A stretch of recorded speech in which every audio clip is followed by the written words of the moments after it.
Hello everybody, welcome to Shape Gallery. Thank you to Shape Gallery for letting QR hold an event here and sort of creating more reasons for us to be accessible and open.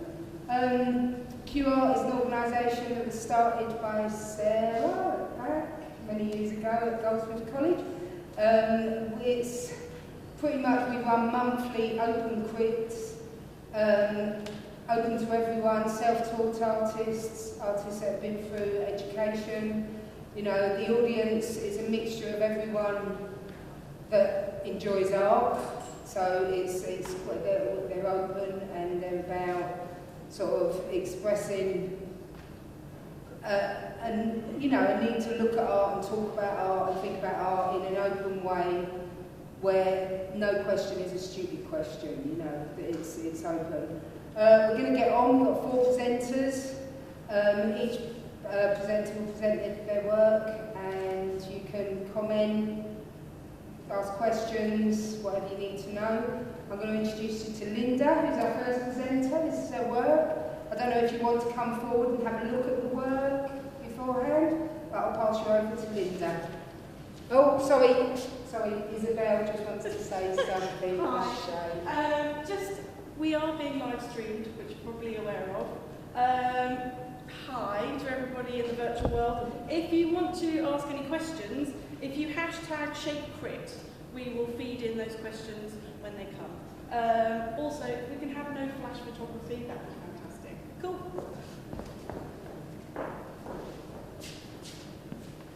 Hi. I think it would be really helpful for me if people could give me feedback on what they read in the work before I'm telling you anything about it, if people are comfortable to do that.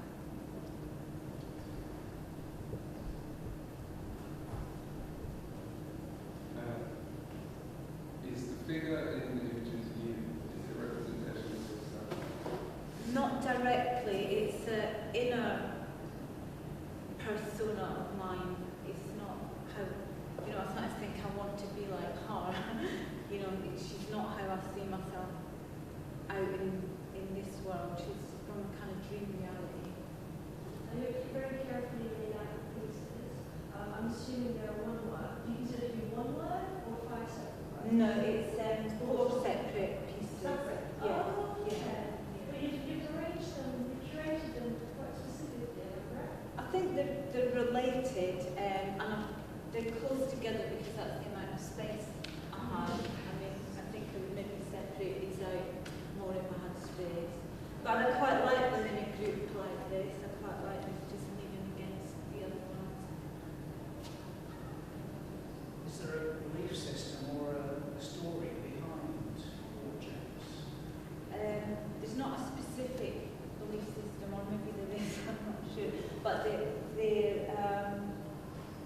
from an inner world, and from a dream world, from an unconscious world trying to become conscious, which I suppose for some people's interpretation that's a belief system. You see this as your world or a shared? I see it as a shared world, and that's something I hope the work communicates. That I think from imagery in my individual dream world, I find images that I know are shared through art, through the whole, you know, right back to our ancients. I can find the same images that come into my dreams. So in that way, I believe, and you know, the work of the psychologist Carl Jung put a lot of work into this, that there is a great shared unconscious as well as our individual unconscious. And I really hope that's something that it does say in the work. Thank you. So you asked us today what's come to Yeah. as soon as I saw it on the day, I was thinking of children's books. Okay. Yeah. Yeah. So I think probably kind of used to that. Sorry? I think we kind of used to that in a dream version a little bit of that. I think some fairy tale is something that really interests me as well, and I think in fairy tale it's very similar to myth, that they're ancient tales that have come down that express a collective cultural psychology, and you know, fairy tales have become in recent years incredibly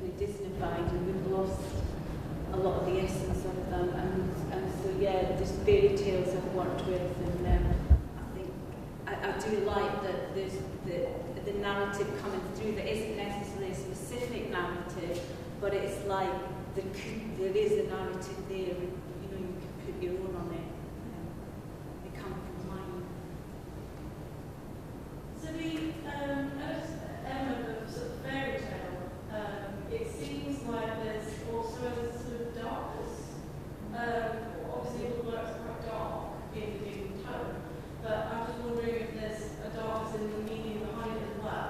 I'm glad that you've seen that's in it, because one thing I do worry about with working with all that kind of stuff is them being, you know, are they interpreted too fluffy, is it, you know, fairy tale? I'm worrying about that Disneyfication and stuff, and there is a dark side to them, and I'm very interested in alchemy, and I mean, for instance, the feathers in alchemy, there's often a crow, and it represents going to the unconscious, going into the darkness to find, you know, that we have to deal with our shit really to find, to find the treasure in our life, you know, that it's sometimes through the difficulties that we experience that we find something worthwhile. So yeah, there is a darkness, and you know, she's got 2 coins in her teeth, which is Psyche has to have 2 coins because she has to go to the underworld, but she has to be able to get back as well. And she's got to pay the boatman on the way there and on the way back. So it is. I'm trying to talk about that darkness that we all have at times in our life. Yeah, I think for me, when I first saw it, it was like I know you said it wasn't specifically set out like that, but it is kind of like an autumn piece, and there is or some kind of it might, you know, I thought it was kind of sacrificial and the offerings and stuff. So it did, the way it's set out, it made me think that there was something a bit dark and a bit sinister, which I actually quite like the fact that it's got, you know, the bits and the boxes seem to have some significance. You know, the little boxes. Is there a significance? I mean, I'm very interested in ritual, and I do work in ritual. I think it's really interesting. I think life is full of rituals, and that lots of addiction is rituals that are unconscious. And I think, you know, making ritual conscious is a great way to bring things to consciousness in a positive way rather than in a negative, dark addiction way. I don't know if I'm getting lost on what you just said, but yeah, I think lovelying things out like altars and having that kind of look to it. And the boxes, it's quite new that I've started putting the paintings in things and in bags as well. I've been putting them, and I see the boxes and bags and things on places I'm putting them as the frame of the painting, and it's like I want to separate it kind of from a nice white cube that like a nice white cube, but you know, is a kind of separate. That's the frame of the painting, and it's kind of to suggest that they are about good ins. I want them to be like found in places you wouldn't really expect to find, because I think these inner dreams and visions we find them in places we don't really expect. So, and kind of I really want to move into doing bigger work, which I used to do really big work on it. It's been years, and I'd like to do bigger works and put them inside wardrobes. Is what I'm itching to do.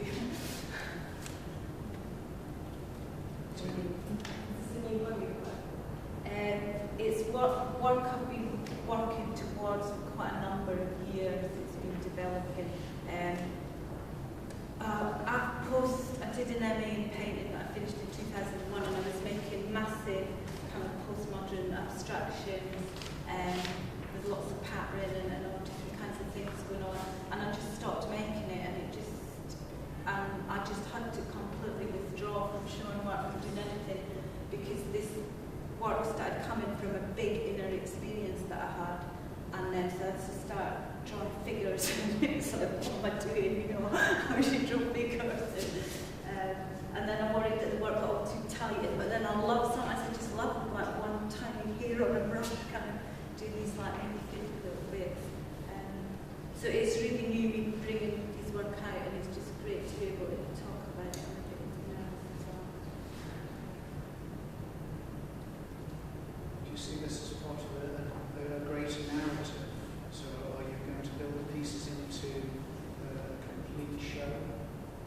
You say you'd like to keep refining their wardrobes.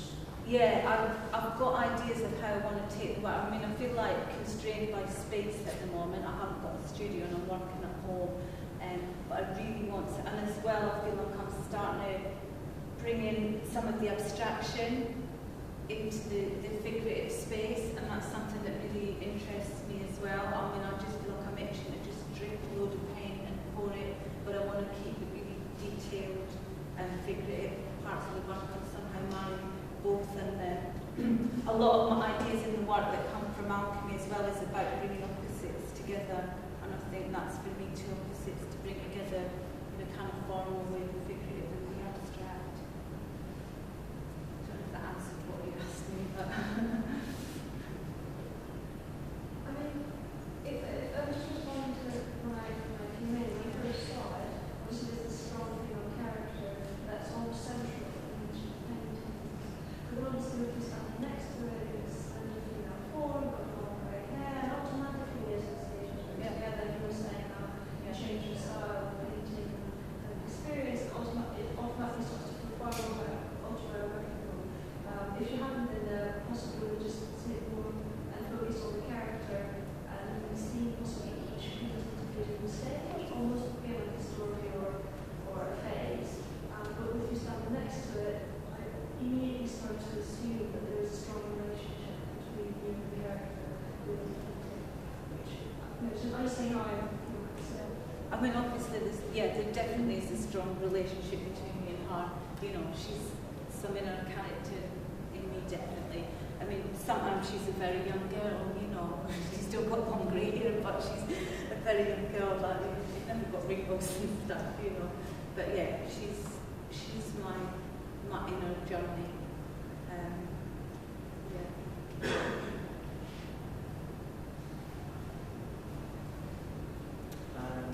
Do you kind of have like an inner and outer person, like an inner spirit, maybe? Sorry, Is it like an inner spirit?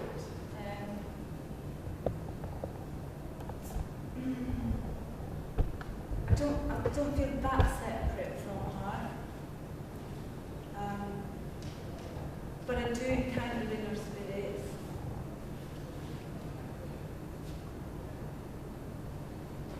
I think when I have animals in the work, they're inner spirits that I develop in painting. And I think, you know, they're personifications of inner realities. And I think all the great myths and stories throughout history have these kind of personifications in them.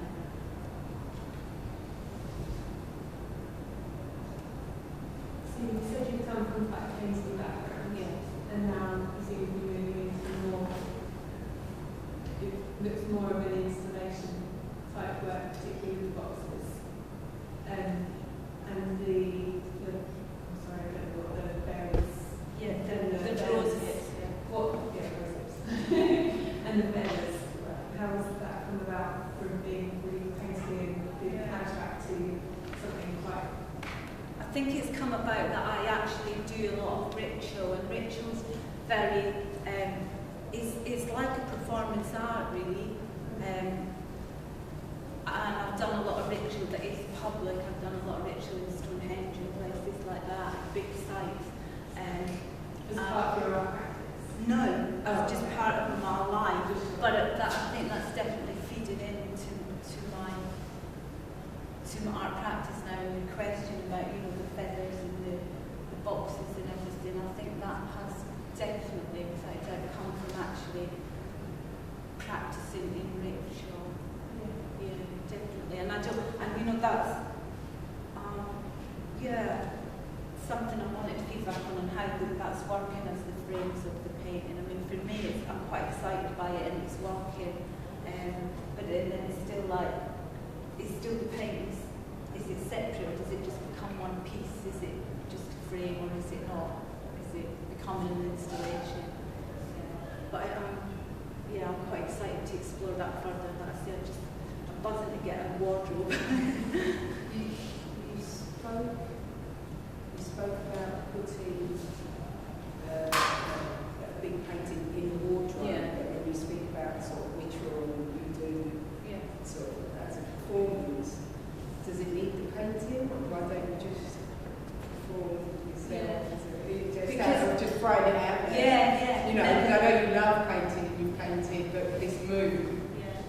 I think there's definitely something about painting that I'm engaged in that I don't want to disengage with at all, and I think it's a very specific medium for bringing these ideas through. Are you going to be working with far more of ideas of as these are coming over to me, of being trapped and then freedom, and both, to me I read it as being trapped in social ideas and then being able to be free from them. I don't know. And sort of with sort of trying to find ways of getting your ideas across, and almost, as you said, from the inner person to sort of putting those out onto canvas, onto almost, as I was saying, installation work there. Get those ideas out, saying, look, this is how I'm feeling. These are the experiences that I've had. These are what I want to share. I don't think it's about getting feeling and emotion out. I think it's about re-enchanting the world, saying we've totally lost as a culture our connection to the mythic realm, to the imaginal, and we desperately need it, and that's why the world's in such a use loads of swear words, you know. Yeah, so and I think the work's about that. And, you know, I know there are other artists out there who are doing research at the moment, getting research into bringing this realm back into the, you know, and in the art world is the place to bring it through, isn't it? You know. Well, again, sharing those sort of ideas, you can say to people, well, look, these are the elements that I want to show, and for folk to possibly experience and look into things more closely. I mean, I think for a long time the whole realm of inner experience of, say, the occult, the mystical, has been really dismissed and kind of laughed at, and kind of like it's not taken seriously. And I think there's a zeitgeist at the moment that's saying, hey, come on, we need this, wake up. It's there, it's this real world. I mean, the great psychologist Carl Jung said that, like, this physical realm is 1% of our life. The 99% is unconscious. And it's like, I think consciousness is something that's evolving, and we've got to help it evolve. It's not like it just does it on its own. And by bringing what's unknown, and if we think about anything, any movement in art, anything that moves forward, it brings something we didn't know before, something unknown, unconscious, not just in art, in any realm, in mathematics, in physics, in anything, something unknown comes through. And then even often in science, people have a dream that brings their idea forward. Yeah, I don't know if I'm ranting now. I think it's really interesting you're talking about painting. I know you said you did an MA previously, and you said you were kind of maybe a bit nervous about being focused on one medium, but now you feel like you can express yourself a bit more. But what's changed in that time? What's the work is extremely different. I didn't feel nervous about just working in paint. I was happy just working in paint.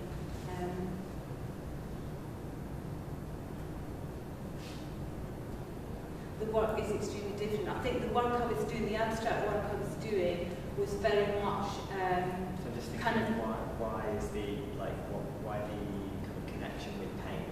I know there was a suggestion that you could maybe kind of approach into performance and kind of had a resistance to that, so I wonder what that connection is. I think there's a space in painting that's incredibly meditative, that's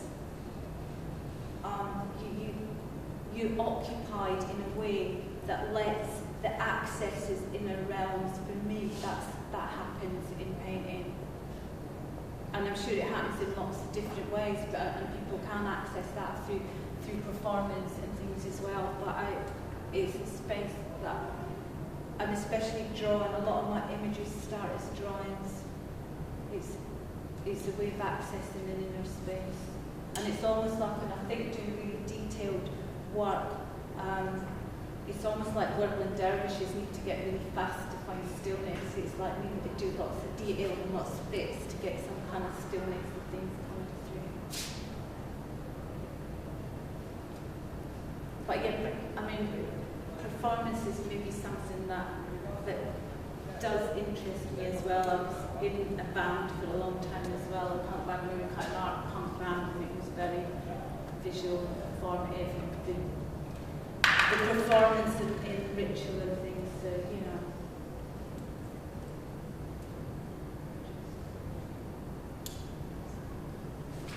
I feel like in the larger painting, it's kind of like a dance, maybe it's part of a spiritual dance or something. Like, yeah. It is. She's stepping into the fire. She's actually standing in the fire. Linked to like a free spirit.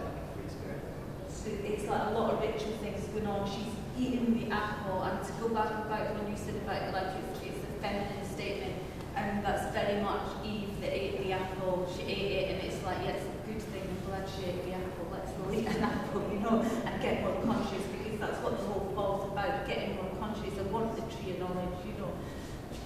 She's ate the apple. She's Psyche. She's going to the underworld. She's got the coin. She's going to come back with the treasures from the underworld.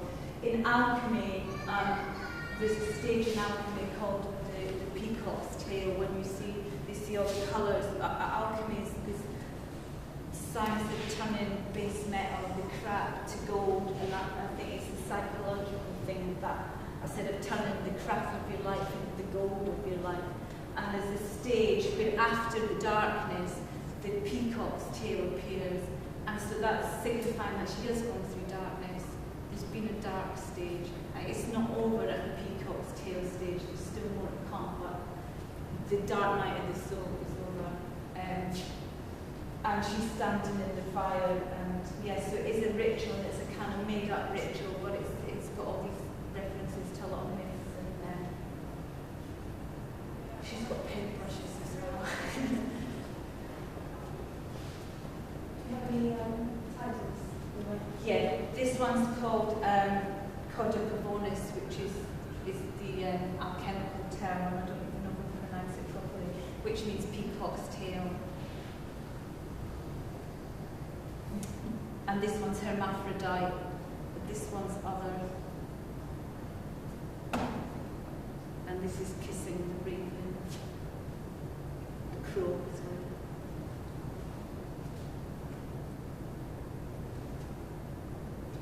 Sorry, I was laughing because it's really hard work to finish. We spoke a lot about the content of the painting. Do you want to talk a little bit about the process? You know, your mediums? Yeah. Yes, I've been using acrylics. I've worked in all kinds of paints.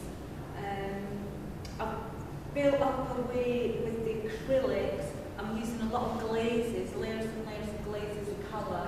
I found at first the colour, I was happy with the colour of acrylics on the big paintings, and I was using it in a way where it sunk in the canvas.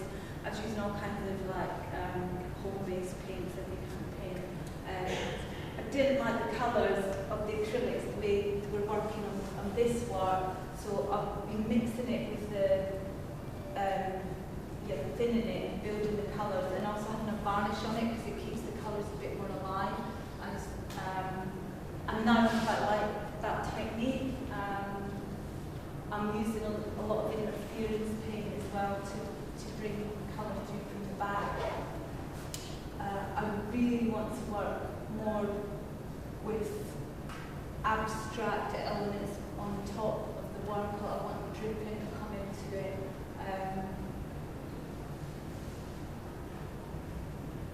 I want to loosen up the paint in areas, whereas it's tightening up in some areas, and other areas is it to be really loosening up. It feels like quite an exciting time for you. Yes.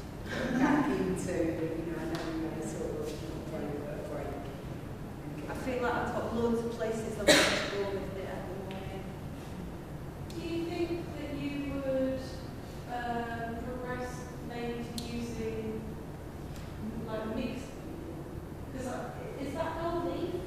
Yeah, that is gold paint, but I have used gold leaf.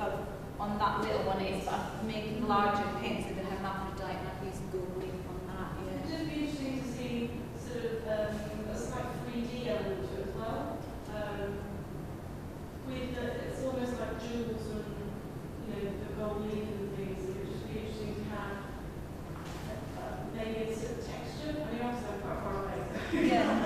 but just if I just wonder if you ever thought about going into kind of more mixing and playing with that. Yeah, I mean, I've done some collage stuff, and my old abstract work had, I was using latex, I was using pipe and things to pipe it on, and just a lot of different textures and stuff, and I feel like I want to bring a lot of that in, because I love that, just playing with the paint and chucking it about. To bring some of that into this is kind of where I see it going, to marry them both. I get the feeling, I don't know if you do too, you've got this parallel with alchemy where you're taking, as you say, crappy tubes and turning it into something. Absolutely. beautiful. I mean, I think painting is alchemy. I think all art is alchemy, absolutely.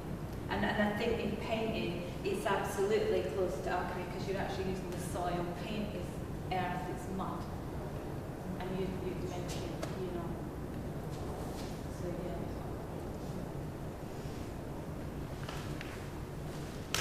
I think the painting has quite a lot of levels, deep levels, and there's a lot of stories like within it, and you seem to have kind of there's a lot of depth. There's the fire, and there's the celebration of freedom, and there's a lot of contrast, isn't there?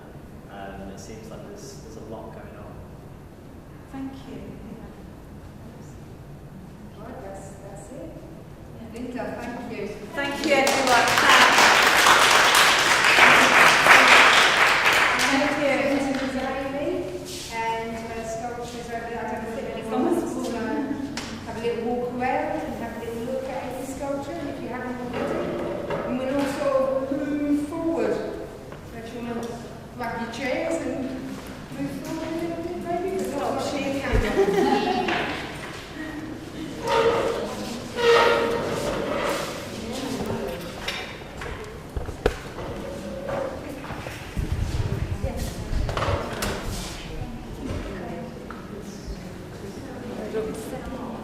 Wherever you like.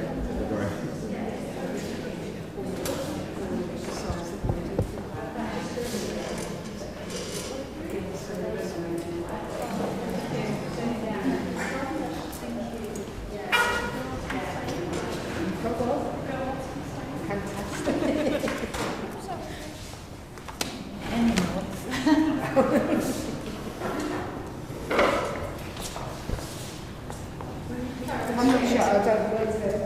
Do you want to? Oh, I said you were just looking around and Oh, just sorry. kind of staying out the way. I'll go and sit back over.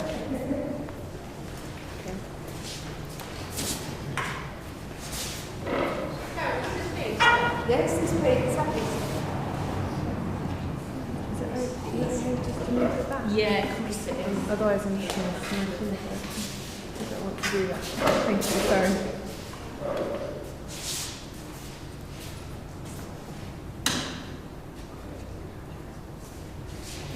Do you want me to move the table down? No.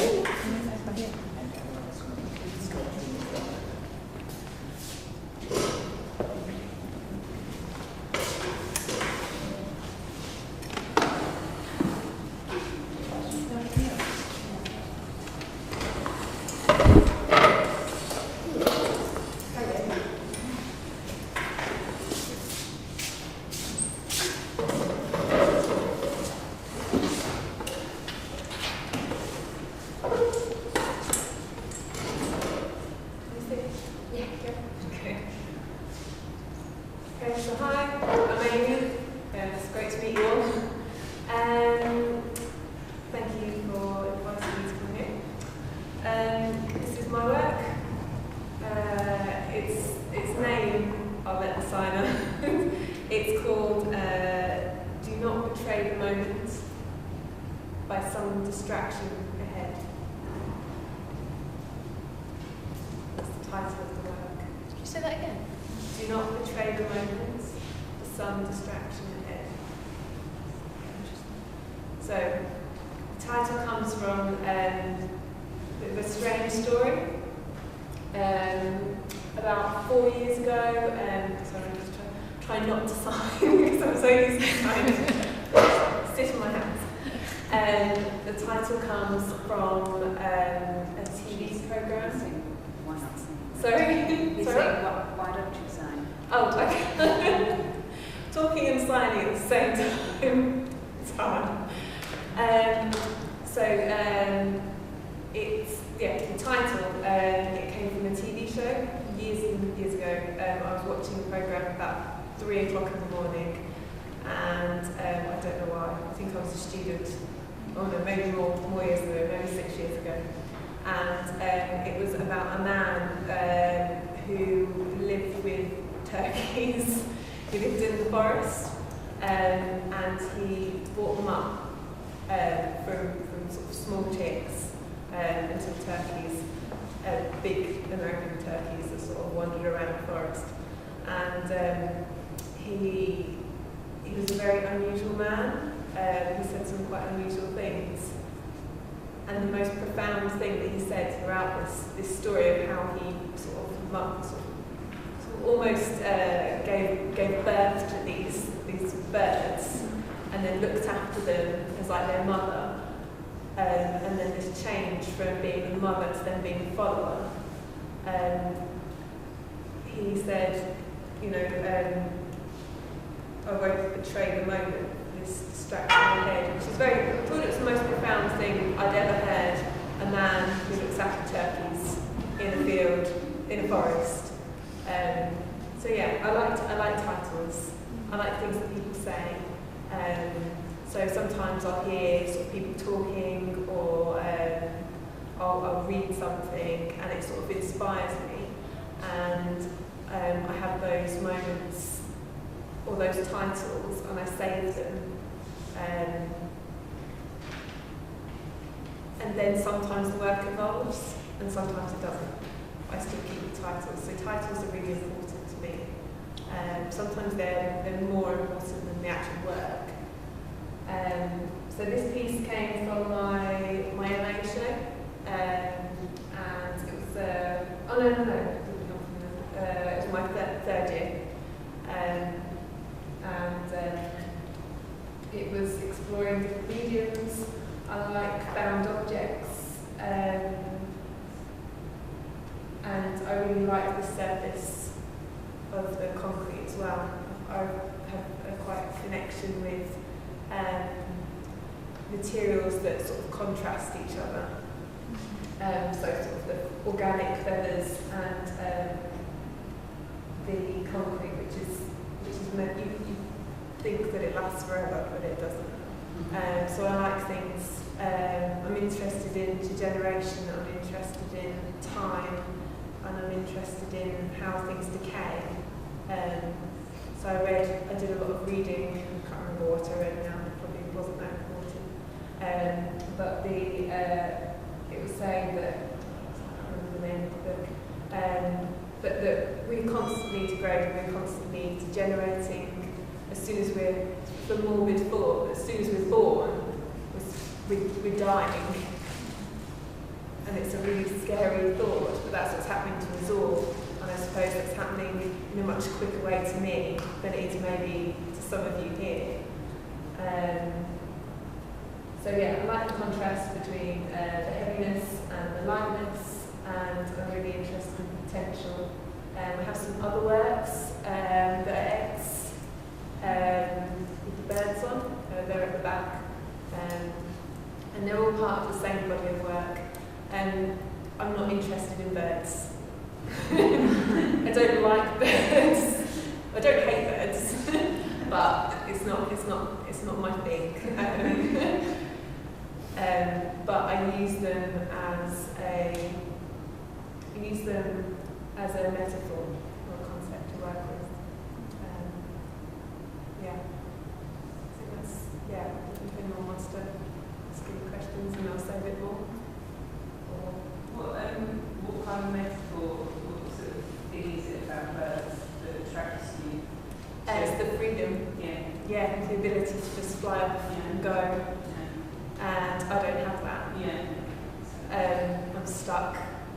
suppose I'm the same as the concrete, and that's quite a hard feeling. And I watch people walking around. I suppose I feel quite jealous in a way. I very rarely go to my own private views. I don't like to be seen with my work because people then make these connections. And I suppose I don't want those connections. And it's quite a strange feeling doing this because I'm actually making this connection. People are sat here, and I suppose it's almost like I'm sat next to myself. So it does feel quite practical to you. It is. I don't want it to be. I want everyone else to have their own experience of the work and come up with their own ideas. So that's why I don't like being near the work, I suppose. Yes. I mean, if I'm just saying how I responded to it when I came to it, for me it was very much a humorous piece as a first approach, because it was, is the bird stuck in the concrete and that's a tragedy, or is the concrete finally getting away? Yeah. And so for me, I didn't know if it was concrete. I was really pleased by that. I found that really interesting to have that contrast. Yeah. I'm not sure whether I was looking at a block of concrete that was finally going to be able to get free, or actually wondering whether there was an actual bird in there or not. And I enjoyed the ambiguity of that. I like that constant struggle, and it's constant fighting. And I suppose that's what I do. I'm fighting with my body and my brain. And that's quite, it is a constant fight.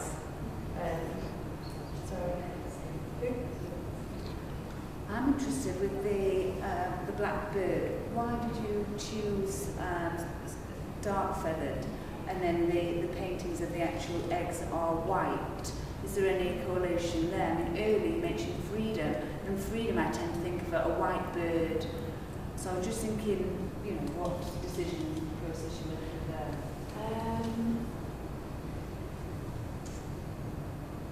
I like the contrast between the colours, and I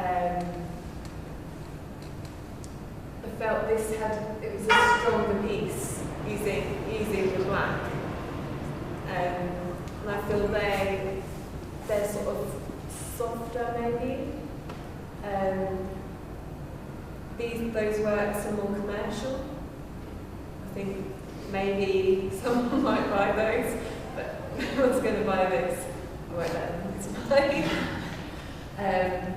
But I feel the contrast. I think the black is important, and it's also the size as well. Trying to find white wings is just impossible. It's really hard. The birds, I suppose the birds are black in some ways. They're pencil drawings, they're hand drawings onto the white eggs. But it's the materials that I like. I suppose this is a material of death, so of sort of gravestones.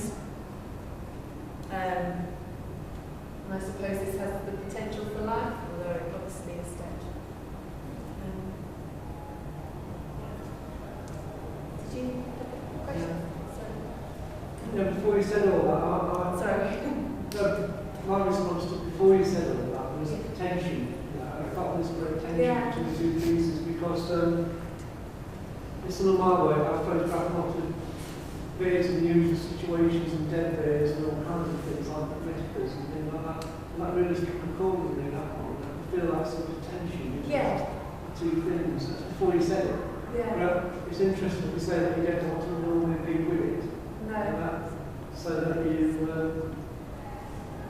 and you know what responses you get into it if you're not with it. How do you do that? The eye behind the I listen. Yeah. I'm like a secret agent. Right. I go to the galleries and I listen to what people are saying. Do you ever get any surprises from what people say? Yes, some people.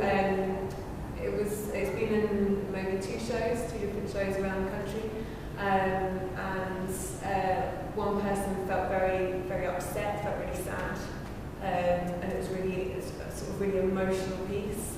And other people had that sort of conflict of whether it was flight or fight sort of thing. But yeah, I like shapes. I like things that people can touch. Yeah, can't remember what else I was going to say. Yeah, I'm interested in the context, because if that's a piece on its own, away from these, I think it has a different, well, I have a different relationship with it from if it's connected with the eggs. They're two separate pieces. But Yeah, it just so happens I have work here and I have work here but today. I mean, that has affected my reading of it, knowing that that's your work as well, it's in the same room. Because there we've got the beginning of life, we've got birth, we've got exquisite eggs that blow and draw, Yeah. and that to me seems to be more like death. Yeah, maybe. That piece, the pieces on the wall are about life and death. Yeah. Because they're dead birds Yeah. on eggs, which is the birth. So Yeah. yeah, that's But the egg itself is about beginnings, isn't it? yeah. Or I is it- suppose it's the surface that I like about the egg, and the same as the surface I like about the concrete. There is that dichotomy there, isn't there, between something that's so alive and living and flying, yet it's trapped in the stone, and the birds, at the moment of birth, they're pictured dead in the egg. Yeah. So does your other work have that same, Yeah. that same tension? Yeah. It's a very morbid thought. I'm not a morbid person, but that. Is it something that you want to express? Yeah. I don't see it as a. What's the word? It's non-negative. It's like showing both ends of life at the same time. Yeah, and that we're going through that life cycle. I think there's some scientific thing that when you hit the age of 16, your brain cells start to die, and you're almost die as soon as you're born. You're dying straight away, and I think that's what my body's doing. That's what my brain's doing. So I suppose that's that real struggle between those two things. Life is the disease that kills us. Yeah. Yeah. Exactly. I'm just going to use that for a title. I think using that. What else was I going to say? So,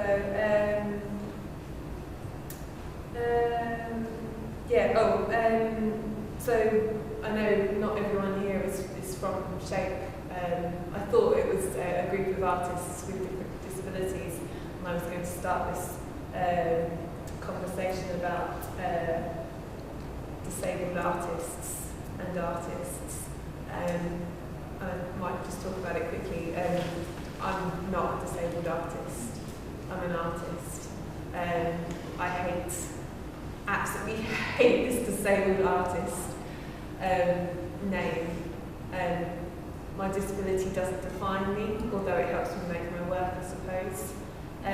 Before my disability, I was 18, I made the same type of work, but I made big canvases, and I burnt through the canvases and then stitched them back together. So I was trying to sort of make something better. That was before I knew about my disability. So I've always had this interest, and this hasn't come, it's been,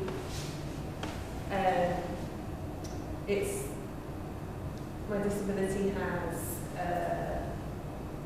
moved the work forward into something new, but it always was, these feelings and these ideas were always there, sort of way back, sort of trying to mend something or trying to break something, trying to fix things, I suppose. Just looking at the work from like as what it is. Separate from me. Yeah, but I mean, you know, separate from any ideas that you may have come and told us about before. I've seen quite a few of your pieces of work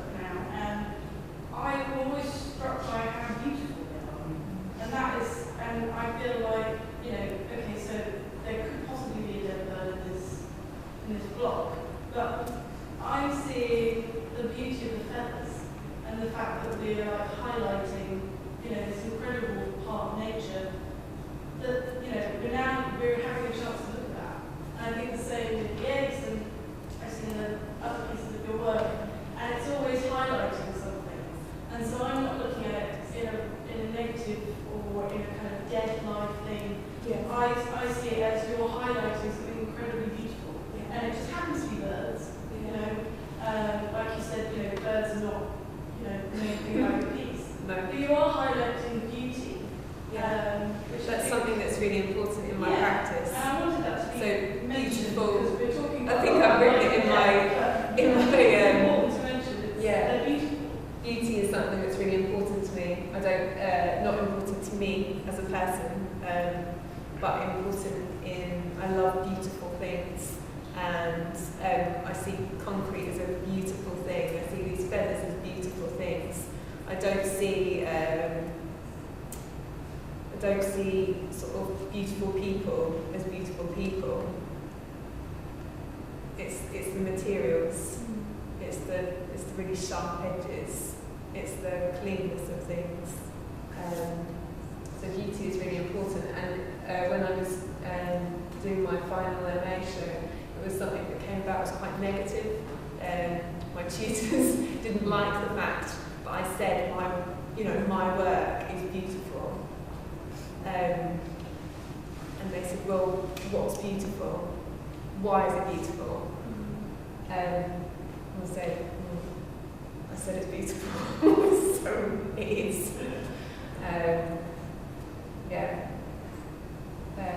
There's one thing that I just wanted to read. I don't know if you want to watch as well and read it inside. So it's a quote, and it says, "We shall not cease from exploration, and at the end of our exploring will be to arrive where we started and know the place for the first time."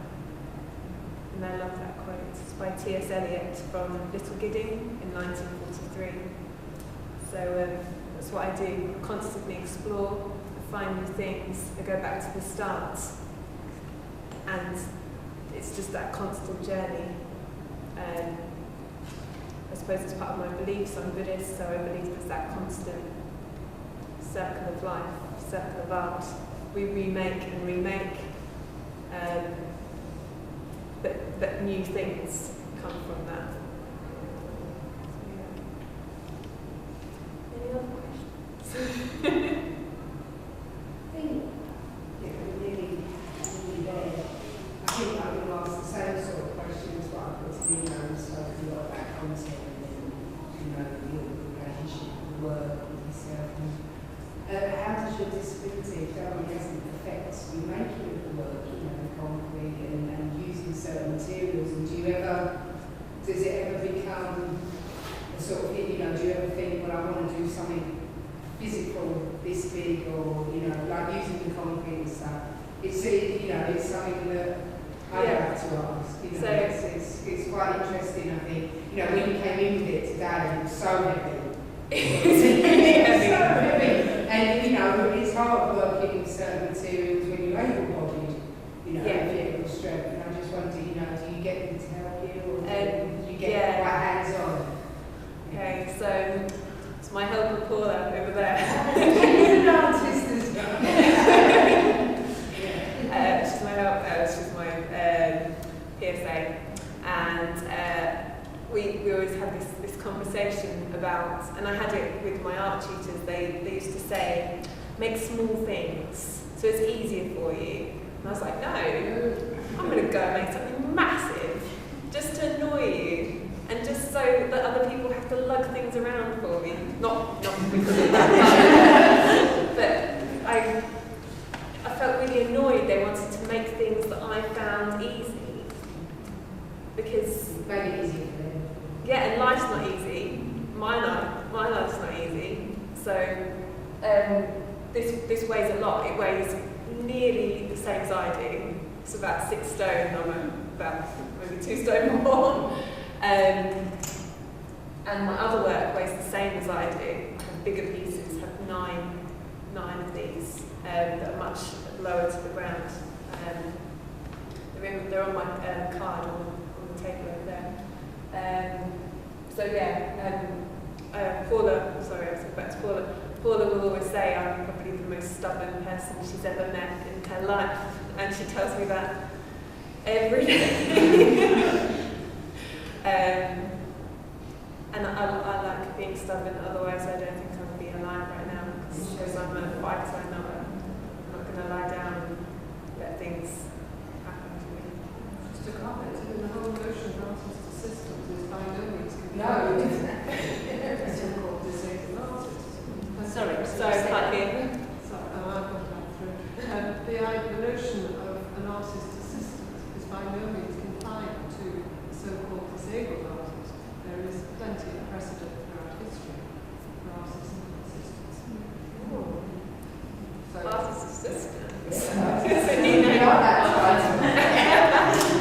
On that note, we're out of time. That was brilliant. Thank you, Amy. Thank you.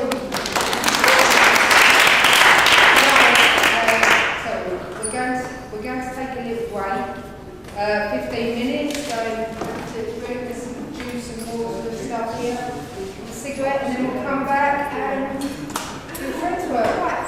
Hello. Welcome back. I'm going to pass you on to Isabel just quickly before Fred gets into his presentation, because of something to do with technology, which I know nothing about. So Isabel. Okay. It's basically for the online viewers. Hi. Apparently we had a little technical hitch earlier, so hashtag ShapeCrit is the hashtag for any questions for Crit. Cool. All right, hand it over. Okay, thank you to everyone for hosting the event. Thanks to Shape Gallery for putting it on, and thank you to QR also for, it was basically the peer pressure that got me here today. So Karen's been harassing me for a couple of years to present. I'm not quite sure why, but maybe we'll figure that out. So for the first 10 minutes or so, I'm going to be talking. I'd prefer it if you didn't interrupt, but if you need to, you can pop in a question. If you've got an immediate comment you would like to make, then these will be here. So if anyone thinks they're the kind of person that likes to shout stuff out, yeah, anyone else can catch? Catching, yeah, sit.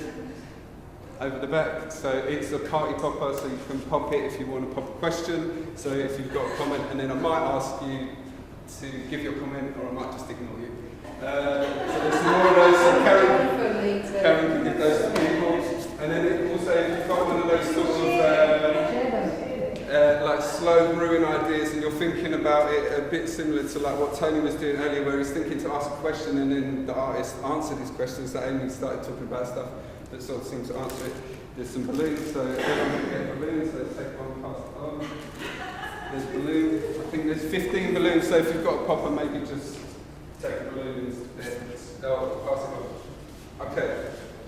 So I graduated in 2012. So in 2012 I graduated, and I got to university in a very roundabout way because I left school when I was 14 and had various jobs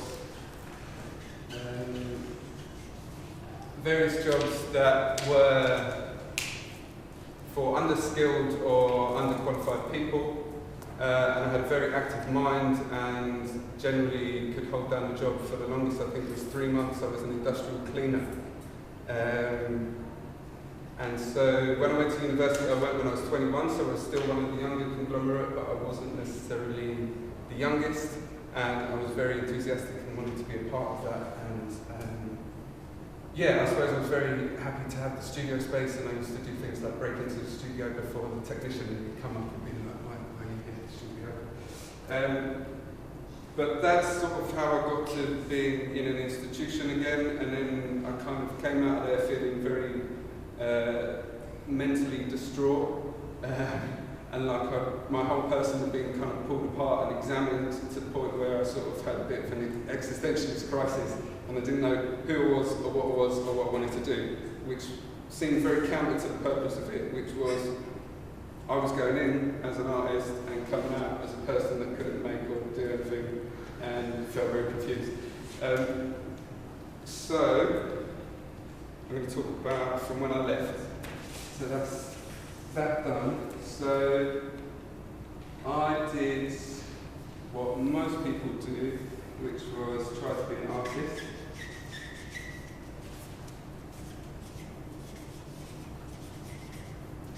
And I did that by being involved in various creative industry things like internships and running jobs and basically meeting daughters of billionaires who their father had a conversation with someone at a dinner party and they said, oh, I don't want to do architecture anymore, I'd very much like to do curation, so all of a sudden they were in charge of a gallery. And I found that quite difficult because as an educated person and someone that I believe has an active mind and is involved and curious and constantly questioning things, I didn't quite understand how these people had found themselves in this position, but obviously that's nepotism and that's how those things work. So I did that for about 6 months and then I decided to do the best, which was go and take a straight job in a school teaching primary school children. But I was a teaching assistant. Going too fast. So I was a teaching assistant and basically then was in another institution, which is weird and not right. I don't. So you were talking earlier about how you very much like ritual and those sorts of things. Any sort of traditional ceremony terrifies me, and sort of set ways of being or doing things. I feel constrained by those and I kind of tend to want to liberate myself from it, but then you kind of become ostracized and you kind of over here somewhere. And all of that's going in there. So, yeah, and I took a straight job in the school and then all of a sudden, after doing loads of shitty jobs that I didn't really like, I did a show with graduates which was called Show Off. Spelled show off with an asterisk and an exclamation mark, and that was, I think, 12 of us, and it was self-funded, and it was in Mile End Art Pavilion, and I don't know if anyone knows Mile End Art Pavilion, but that is an amazingly interesting space because it looks like the span of an aeroplane wing in the way that it's designed, but in terms of putting work into it, it's possibly one of the most difficult spaces to put work into because the building itself is like a piece of work. So we had lots of curatorial issues, as you would with recent graduates who want to be the centre of attention, and then also, I suppose, yeah, we were all in that different situation where we were still holding on to each other. We wanted to be a group and we wanted to be these people that were coming together and doing stuff and being productive, but at the same time we wanted to be independent and away from that and done with university. So there was that sort of struggle between us. Also, I am a person, because I don't like tradition, I'm not particularly interested in painting. As I've got older, that's kind of developed and matured slightly, that's become more of an interest, we've got more as a substance or a material, not an artistic material, but just as a material. And I was in a show with 8 painters and 2 people who were sculptors that didn't know what they wanted to do, and another guy who was an actor, so did performance art. And then, yeah, so we did that, and then I did a big sign that was very angry, and it was about 2 meters high, and it just said, "Die now," and that was kind of like going back to how I felt when I was about 14, and hating what I felt I had to go through, and it kind of came out. So I did that show, and then started my 2-year kind of battle in school where I felt like I had a very close relationship with the children that I was working with. I was working with a child with cerebral palsy, so you kind of build this sort of parental kind of bond, and then also at the same time you have to, if you work in primary school you shouldn't touch children, but if you work with someone who's got physical needs you have to make physical contact with them, so that kind of barrier gets broken, so that's a very difficult line to tread, and then also just leaving school and hating that kind of British educational setup. Should probably step back from there. And so then I was in the school, and I was doing that, and the idea was that was funding me being an artist. And then in half terms and end of terms, I would make work in that show. And what happened is I got completely consumed by that role and stopped making work. And there is a slow brewing question. And stopped making work. And so what I decided to do was quit my job just before Christmas. So that's what I did. And in the end of the summer holidays, so just before September, I flew out to Germany and saw a friend where I've kind of had this international relationship going on for about 8 years, and discussed the possibility of having a show, and he said yes. So then in the half term I flew out again, and then that was when I made my decision that I would quit the job, because what I'd done is spent lots of money, spent lots of time, spent lots of effort, and I was going to fly out after work on Friday, install the show, and then afterwards come back on the Sunday and then not be there for the whole time the show was open. So it's really important to me to make that connection with people and actually see how they view the work, but also have a time to digest it myself, because it's been really rapid production. And also the work was really refined. I don't know if you've seen the image on the handout, but that was my old studio when I was at university, so I used to collect a lot of analogue technology and kind of things considered to be waste or excess or rubbish. And then, yeah, this work was really refined and kind of quite particular. It follows on the show that I had the previous February. So Maggie, would you like to ask your question? Maggie, she's got a question brewing. Or is it just brewing? I think it was very hard to blow that thing up. Was it? I apologise. I was so stubborn, I was determined to do it. I was pondering over the difference of artist versus painter, actually, but if you call those people painters versus people sculptors, what are you? I am an artist. So why are they artists? I didn't say they weren't. Okay. I don't think painters aren't artists. It's just interesting how it's... Yeah, I just personally, I think don't have to an me it sounds appreciation more for like a reflection of trying to do a show with 8 painters or with 12 people. 11 of them knew their medium and their position, and Fred really didn't. Okay, I made 3 pieces of work. One was a large wooden sculpture that said "Die Now." The other was a poster, an A0 poster with a pornographic image with machines drawn on top, and kind of very lurid colours and very broken up imagery. And I was told to censor that. And then the other piece of work was a 4-tiered cake on a rose gold tea trolley with a dildo underneath that was turned on and vibrating and moving around. And I think generally in terms of figurative painting or abstract painting, that was kind of quite contrast to where I was at the time. And yeah. So, geometric Luft, domestic compliance. Luft is air in German, or aerial. And geometric Luft, domestic compliance is a show that I had in February 2014. So that was the first show that I had while I was working in the school, where I was like, okay, I'm going to do this. So geometric Luft started as a form. So I was looking at wallpaper patterns. And wallpaper patterns generally have natural elements in them, but they are based on a rigid geometric grid. So I took Fibonacci's theorem for nature, which is 0, 1, 1, 2, 3, 5. So you take the preceding number and the present number to get the next number, and this gives you an exponential curve.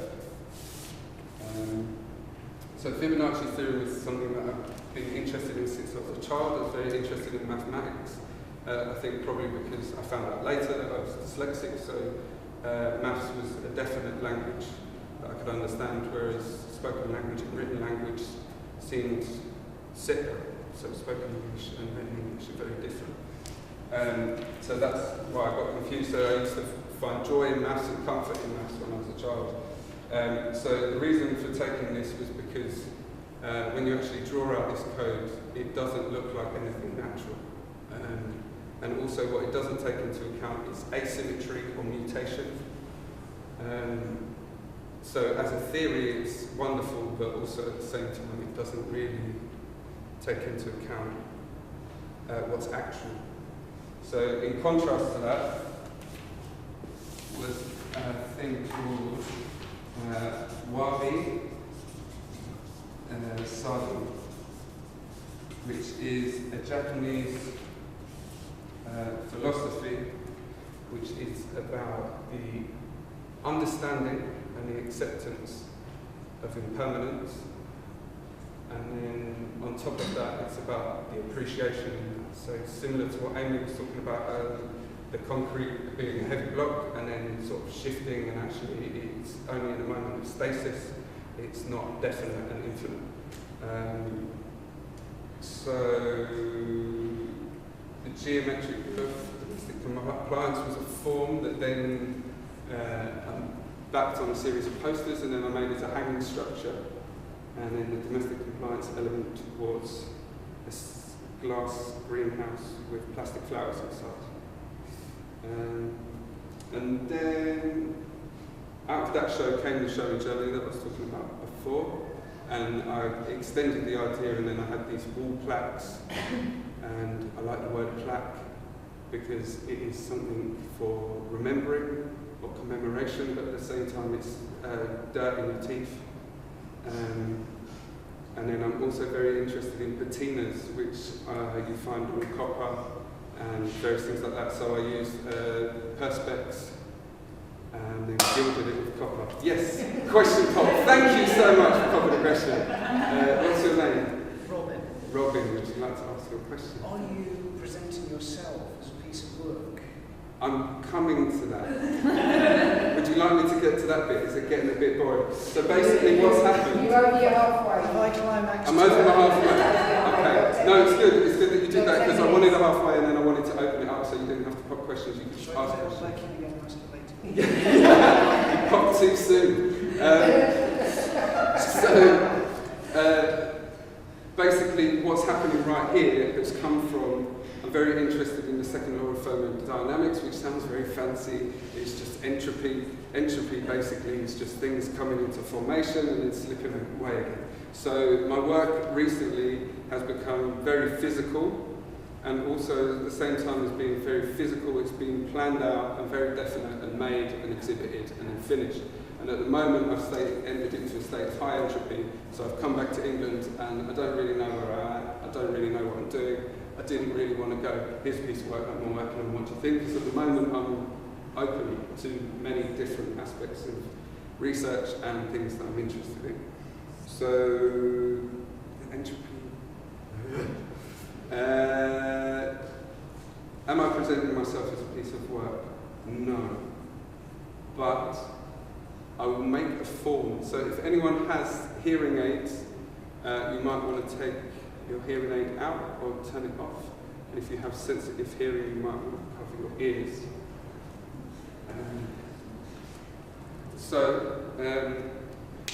Yeah, I'm very interested in words and language that we use to describe things. And there's a thing called cymatics, which is about the creation of form through sound vibration. And I wonder how, fridges whirring in the background, how that has an effect on us as a physical being.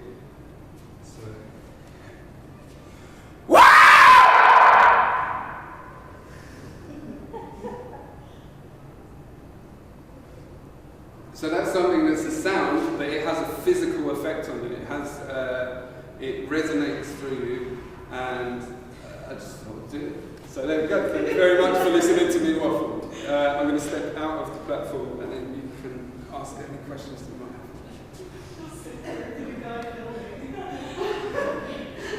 It's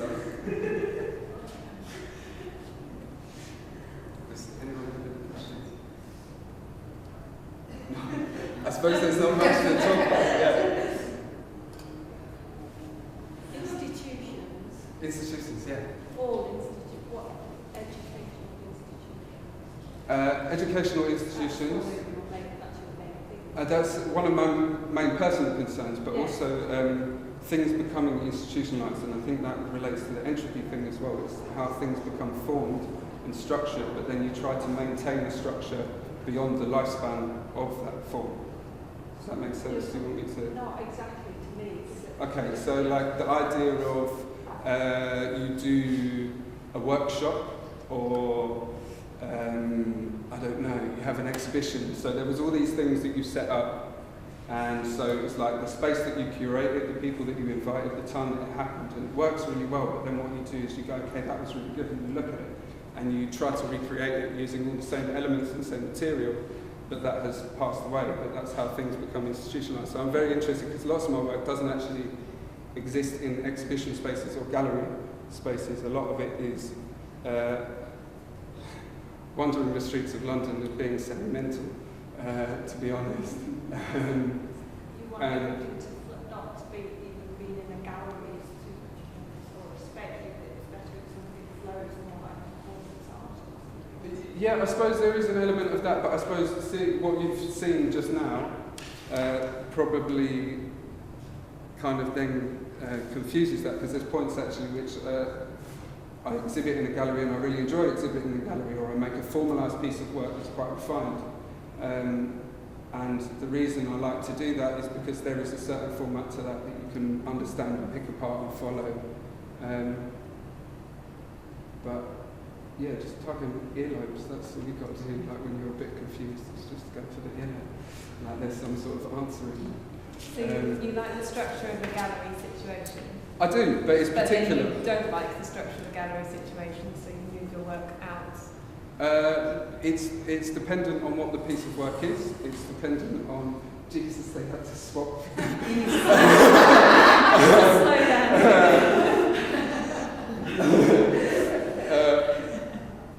Yeah. So I suppose that's it. This here is a platform, and that was a platform for me to externalise an internal confusion generally. So there is no logic to it, and then there's things like constellations of thought that get mapped together. So what's become from? So what's become from this what is you just lots did then of potential for you. material. So this I will digest and contemplate, and then potentially feed into other bits of work, whether that's consciously or not. So this, for me, as a format and as a way of demonstrating all this, I feel potentially it's quite outdated, but I think what QR are doing is different, so they've sort of stepped it on a bit. But I don't know if it always serves the work that I want to produce. And that used to cause me a kind of, like a lot of turmoil. I used to feel really torn up by that and kind of angry at things, and I used to externalise that anger and kind of try and find something to attach to it. And then, like really recently actually, I've just realised that, you know, that just means that the thing that you want to do doesn't work there, so you have to find another outlet for it where it will work, you know. So I suppose the example is me screaming and making that form. I can have an exhibition and make that form, but that is something that I do on a regular basis. And I'll go into open spaces or closed spaces and see the acoustics of the space, I guess, and how something that I can make external then can So be are you felt. looking for self-expression or happiness? Oh, yeah, but everyone's looking for happiness. But the problem is happiness is great, but it's only great because you've got all the other stuff that goes beyond that as well. You haven't brought any stuff with you? So I did bring in, sorry, what was You the haven't question? brought any stuff with you to Any show stuff? how happy Yeah, that is literally because I don't have any you physical work present in yourself as which. being happy. Am I happy? Yeah, so you're happy. Right now, yeah. Right now I'm quite happy, I think. Sorry, Linda and Matt. Yes. Yeah, I was Linda, thinking hello. that the scream seemed like a climax of whatever it was you did. Yeah, but Yeah, that seemed like like vomit. a climax of the piece, and because after that, then you then stepped out very Yeah. clearly, stepped out of the, you know, it almost seemed like a ritual space to me when you Yeah, just see yeah. ritual everywhere. but you know, it seemed like the whole thing built up to this scream, and then you very carefully stepped out of the, Yeah. the circle. The Well, that's square. it. Like, I've done a similar thing to this before, and there's like a series of key moments that I know want to happen. That didn't work so well because I had verbal diarrhea.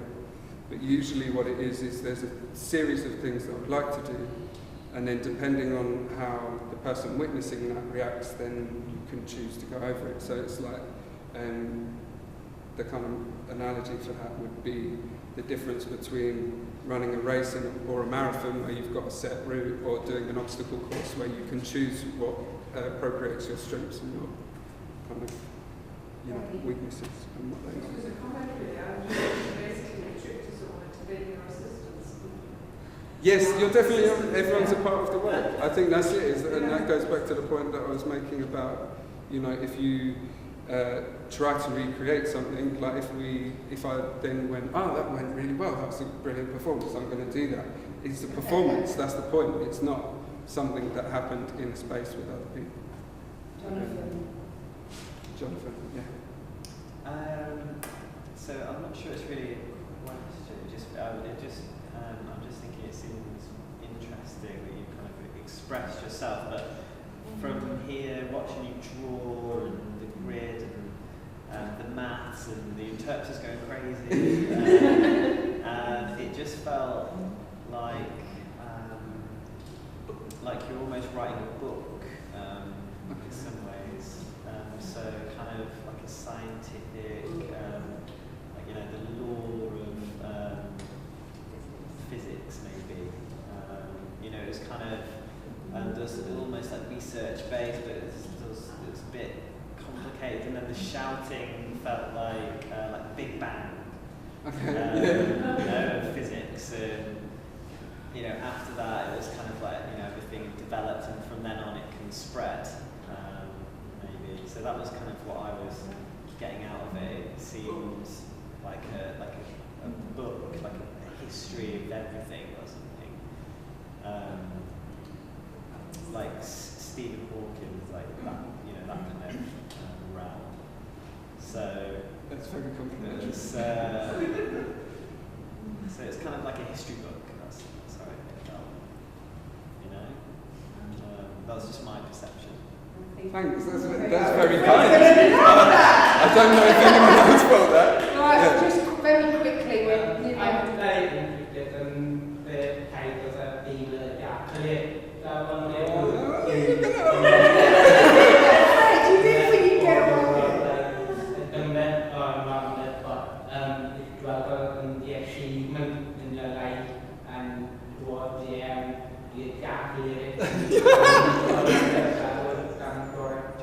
There wasn't an intentional connection there, no. This is the wrong roll of paper. So that's what happened there. And I haven't got other materials, and I didn't have time because I hadn't figured it out when I got here. Unfortunately, we don't have time to find out what the previous lecture was. I think did you have something to say? No, that's what it says it is. That's like Ronsil. That's what it says on the tin. No, but it's written in pencil. This, no, it's pen. Okay. Sorry, Joe, last one. Hello. Yeah, I don't really have a question. It was just a comment about the kind of when you're really questioning this kind of institutionalised, habitual kind of life that we're going to go back to, and kind of way you've done that in this way, and the way you did it in telling this very traditional kind of biography. It just, I don't know what, it's just thrown up loads of questions as paper in my head. Yes. And I like it, but it's, you know. You don't have to like it. That's not the purpose. It's really not the purpose. I think that's it. No, I like yeah. the questions it's making me think about. I think that's it. Is to get people to question. So it's essentially like going back to what this guy here was saying. Is I would love to think that it was like planned out, and it's kind of like I'm writing a book, but really it's a well-organised rant. That's all that was. And if you question anything, like even like what was that guy doing, what was the purpose of that, didn't make any sense, that's enough So many questions and so few balloons. I know! I think it'd be better, than a thicker book. That's okay. Also, I did talk about what's spent money that I got from my exhibition. So if you want to have a look at a drawing diary, you can have a look at the end. It's just, I went to Morocco and Amsterdam with this drawing. Okay. Thank you, Fred.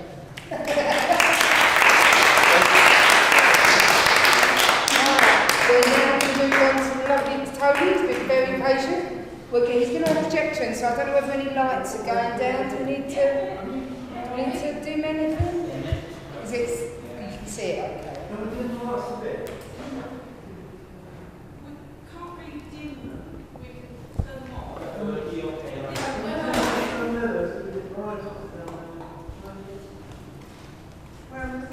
Is there a video? Oh, sorry, the projection is going to be up here somewhere. Up here somewhere. There we go. In the beginning.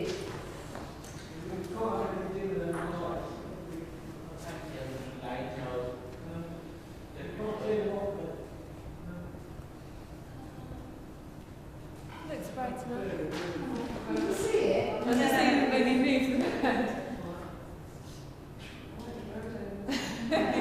It needs to be moved.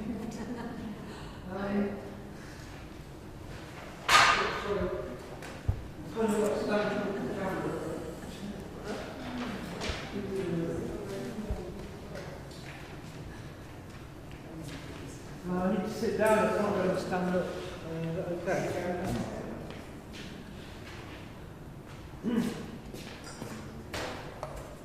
Hello everybody. Yeah, I mean, I'm from Derbyshire, I've always lived in Derbyshire, and so coming to London is a big thing for me because it's like, I live in a small village, so, it's the first time I've done anything like this, so bear with me. These aren't any chronological order or anything like that, but basically, I started doing photography and art way back in 1972, which is probably older than anyone in this room really. At school I did painting at foundation year, and then I did a degree in photography and filmmaking at Trent University in Nottingham. But kind of my life's fallen into different phases really, and I've always been wanting to do what I want to do all the time, but it's very difficult because, major life events happened about 20 years ago, which, like all my family died and I've got mental health problems and this, that and the other, and so now the new phase has begun where I've actually at last managed to get some kind of recognition for what I'm doing and get out there and start making connections and doing things more. So it's a really exciting time at the moment. As some of you may be aware, some of my work's on the wall here at the back of you. There's a piece there which is called Foaming Depression, and that won the Bill Pringle Award for Art and Mental Health last year from Rethink Mental Illness. What's it called? So calling depression, did you say? Foaming. But most images I make, I actually see them in reality. They're not manipulated or anything like that, so that's what I actually see when I'm out there with my camera. And most of the time I use a small pocket camera. I don't use big cameras very much at all. But this particular image here is in an exhibition which is currently on at Derby. It's a Format International Photography Festival. And there's a theme for the entire thing. There's about 20 venues, and it's all to do with evidence. So this picture here, I'll just read out what I put, because my section, I haven't got all the images with me, this is just the key image. You're on the camera there. Yeah. It's called Dispatches from the Front, and this is like 14 images. And I wrote this piece to go with it. 60 has a ring to it. To reach this age, evidence enough of the changes I have seen and been through change doesn't stop though, it goes on. The 60s were a time of hope, and now maybe, well, I'm biased, it's a time of despair, austerity. A time of the era has gone. Now we have the like of Ian Duncan Smith in his ilk. I look around, darkness cuts, I see irony, but chinks of light emerging. Derbyshire and Nottinghamshire always have been my own ground. Local towns, empty shops, empty faces. Think of the struggles of those who have tried to change things. I've lived in this area all my life. Towns falling into decay, yet there's a kind of beauty in decay. All this useless beauty is Elvis Costello once sang. The bureaucrats are always there to pop up and put us in our place, but they won't be getting me. So that's the kind of stand, you know. But that particular exhibition is to do with evidence. But another thing is I don't really work in one style or one area.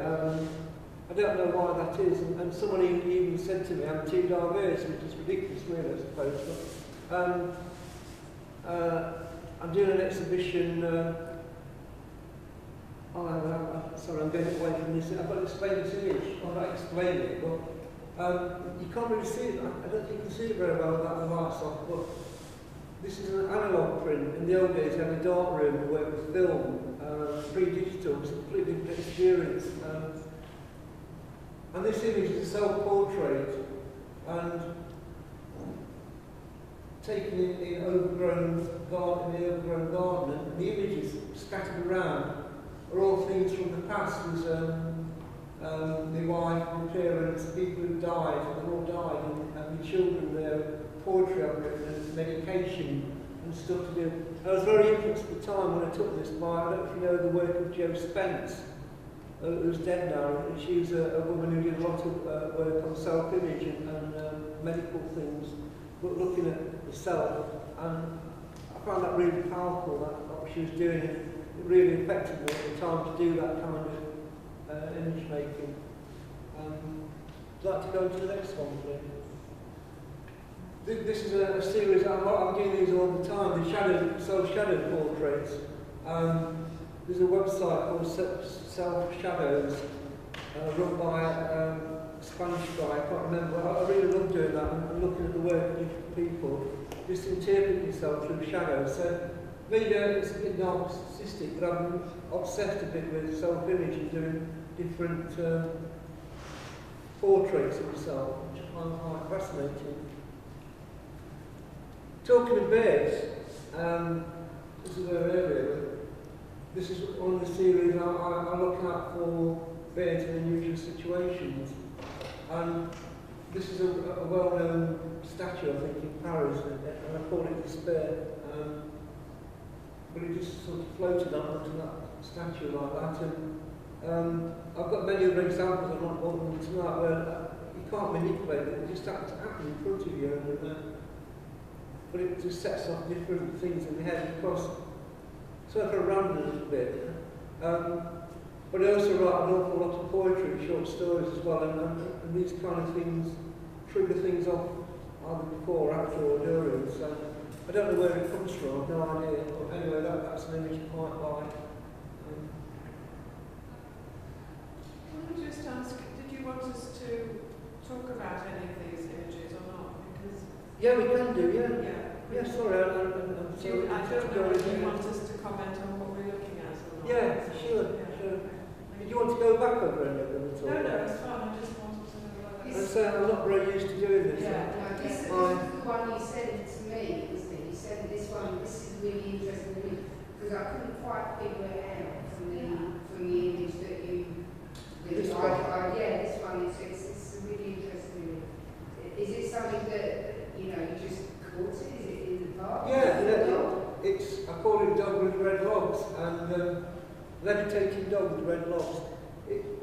It was a woodland festival actually in Derbyshire, and someone banged a duster or something. It was a bit frightening. It kind of leapt into the air, and someone tied it up to a tree, and then somehow I just saw it and caught it as it was happening. It's got a kind of ambiguity to it, and funny enough, a lot of people actually bought that one as to put on the wall, And yeah, I had no intention of doing that when I took it. You don't actually think what you're going to do with it, you just do it, but it is kind of strange image, isn't it? You know?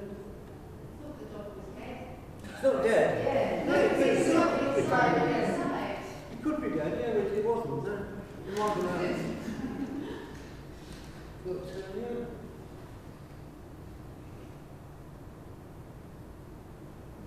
I think I'm quite attracted to photographing animals, not in a traditional way. I see them and in strange situations, particularly dogs. I don't know why. But, do you want to go to the next one? Now this one here, there's another one with a bear. That's a scene. It's I was walking in a place called Matlock in Derbyshire. It was a horrible day. Just a little bit of light, and I came across, I used to live there, there's a duck pond, or a boating pond, and suddenly this, that is a dead bird, a dead pigeon just floated into where the shadow of the tree was, and I just photographed it. That's extraordinary, isn't it? It's like a painting. Yeah. So have you manipulated these at all online? These are, you haven't manipulated these pictures? Well, I've actually put a bit of extra contrast into that one, but I'm going to say manipulate, I'm not adding anything in or whatever. These are paintings. But I can't explain it, maybe you shouldn't have to explain anything. That, you know, I've spent years soaking up art, going into art galleries, going around everywhere, whatever. And suddenly, you know, and you see something and you're influenced by this painter, this photographer, whatever. But I can't explain it, I just can't explain it, you know. And suddenly I saw this image and you get a sort of buzz of excitement when you see it, and that's it. Because a second too late or a second too soon, is what Party Wrestling used to say, you know, the decisive moment, it's gone, it's disappeared. And if you're that little bit too late, it's gone, you know. Is it like you've been really been in the now? Sorry? Is it like you're being in the now, being in the moment? Yes. You know, so kind of that's part of the work, being in the moment, because it's gone if you're not, and that maybe the moment is there all the time, but it's about being in it. I mean, I think every photograph you take, immediately you take it, it's past, it's gone. It's just gone. You know. Can we just have a look at this one? Because I think this is an amazing image. And that bird is taking on a really symbolic aspect. Sure. And slightly, I'm just trying to work out why it's slightly religious as well. Yeah, but it's like a dove, isn't it? The white dove. Is it the dove? Is it the blue sort of Madonna type blue? I don't mean the dove and the rock star, I mean the Virgin Mary blue. Does anybody else feel? Yeah, I see it like that as well, yeah. And I think, especially because it's the dove, but to know that it's actually a dead bird as well, when the dove is like such an image of peace and love and flying and alive usually, but to know that that's a dead bird, creating that kind of peaceful image is quite interesting. The thing I find amazing is that, you know, I didn't go out looking for that, and I didn't go out looking for anything in particular. I was just kind of like, I just had to have my camera with me and walk across the park, and then there it is in front of you, you know. That's fun. That's it. That's fun. You know. I think that's what many artists experience. Yeah. It's about being honed into that moment, isn't it? It's like you're sharpening your perception of these moments. I It doesn't have downsides sometimes. I often nearly get run down by buses running into lampposts and things because I'm looking at things all the time. But if you compare it to Fred's work, say, Fred doesn't know what's going to happen. Right. He sets out completely as you. Well, I see that as a similar approach. You set off and things happen. yeah. And then as you look at them, that's when meaning or questions emerge. The more you make. I think that's what's interesting is about you saying things emerge. Yeah. Because looking at your other pieces of work, there's lots of photography that from first glance it seems similar, but I think people start to attach too many ideas about what that image is representing. But what's really nice about your pictures is they're just there and they're to be appreciated. It's that moment.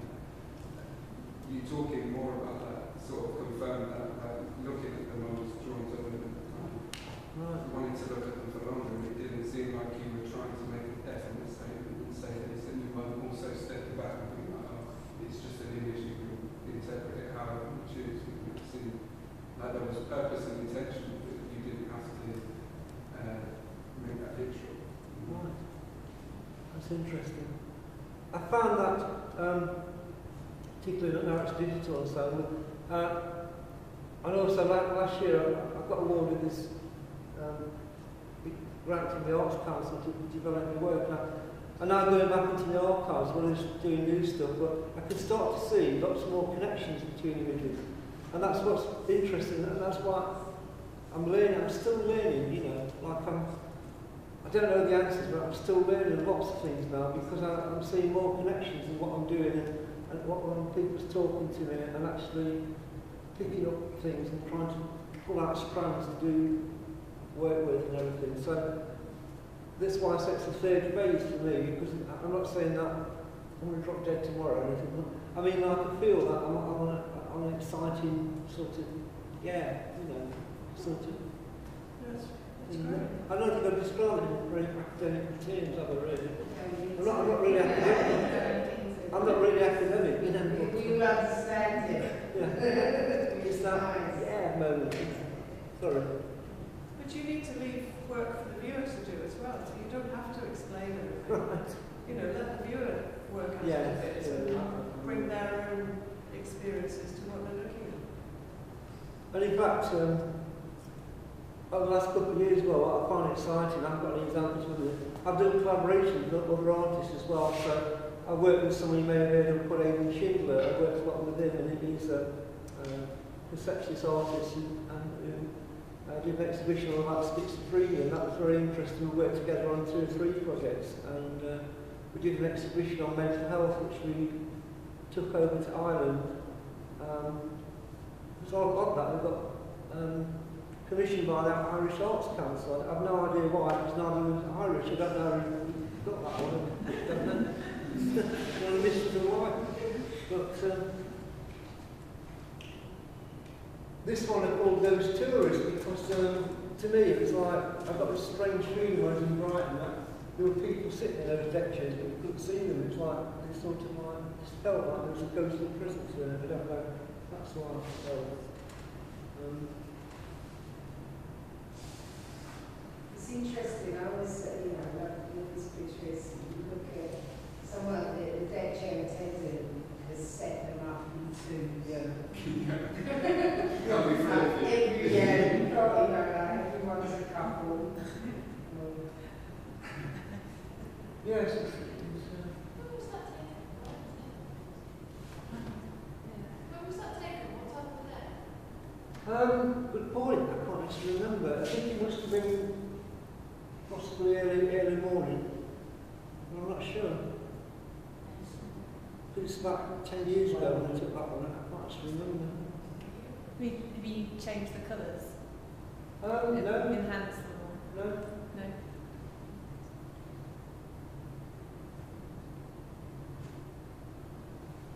This is from an exhibition last night. It was a pop-up exhibition that's just for one night only. It's called On the Ropes. And in Wakefield, there's a place called the Art House, and I've been an artist representative there for 10 years or so. And they have a thing called the Art Walk, and I got invited this year to take part in it. Basically, they have, say, 20 venues, and each venue there's a show on. So it's only from like 6 o'clock till 9 o'clock at night, you know. And I went to this really old chapel, old church, 17th century Unitarian church.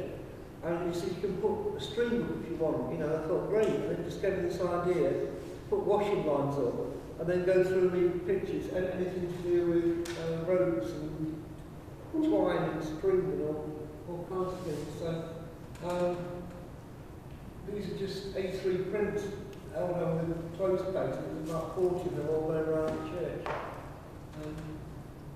But this particular image is actually on a sheet, a bed sheet with tied up the string, and it's a still from a film. I used to make experimental films for the Arts Council England called Filmmakers on Tour, which I don't do anymore.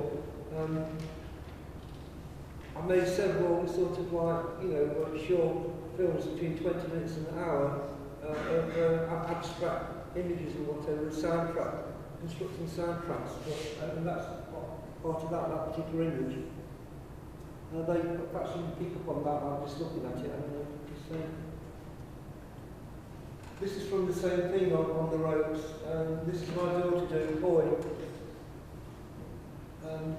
With poi, some kind of Chinese thing. You know, it's a multiple image. Each one slightly different. I like the sort of shapes and things and that. You've got a couple of minutes left, John. Is there a particular image you'd like to show us? Just whip through. That's another one. And then just whip back a minute. So that's another one with the hanging things, you know. Next one. That's right. I love architecture. I've got a show coming up in Leicestershire next month. It's all architecture, all windows, doors, bridges, and everything. That's one. One on the roads. I like barbed wire shaped like arcs and things like that. These are really interesting. The architectural ones are really interesting. They like drawing. We're jumping through. Sorry, you get too much. You just get. I need to see all of them. Next one, that's on the ropes. That's the one with Mayflowers and maypole and flags and another one there. There's not many left now. This is a thing we did before. I went with a place called the Level Centre in Derbyshire, where it's people learning difficulties, and we've got a dance group, and I've worked with those doing images. We did some of the exhibition there. That's another one of them. And this one I was telling you about here, on a dead bird. I call it dead bird. I'm getting all confused. Sorry. Little McDonald's or something. It was a bird. I was in McDonald's in Spain, and the bird hit the window and died in front of me. I had to photograph it, and I just find it fantastic that something died in front of me like that. And so it was important to me. Sorry. That making any sense then? Yes.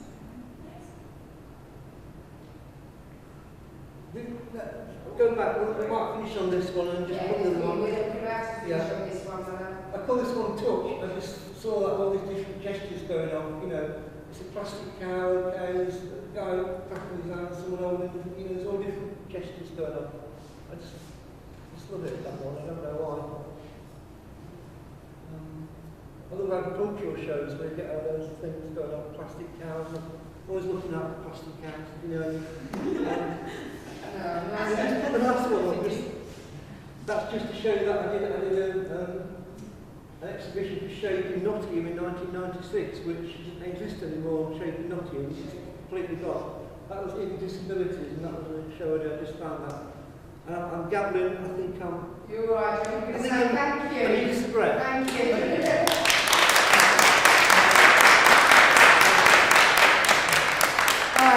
Thank you all for coming. I hope you've enjoyed it.